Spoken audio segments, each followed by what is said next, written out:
दे सलामी या तिरंग्याला ज्यामुळे तुझी शान आहे. हा तिरंगा राहू दे उंच जोपर्यंत तुझा प्राण. नमस्कार, माझे नाव सान्वी ज्ञानेश्वर गीते, इयत्ता पहिली. देशासाठी आपल्या जीवाची बाजी लावणाऱ्या थोर पुरुषांना मी प्रथमतः वंदन करते आणि माझ्या भाषणाला सुरुवात करते.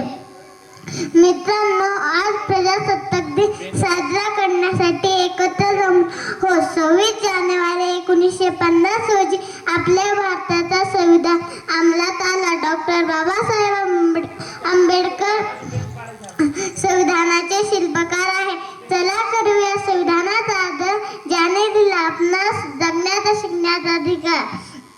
संविधान म्हणूनच आज वेगवेगळ्या जाती धर्माचे लोक वेगवेगळ्या भाषा बोलायला सुख समाधानाने राहत आहे. विविधतेत एकता आहे आमची शान, विविधतेत एकता आहे आमची शान. म्हणूनच आमचा भारत देश महान, म्हणूनच आमचा भारत देश महान. जय हिंद, जय भारत. भारत माता की, भारत माता की, भारत माता की. वंदे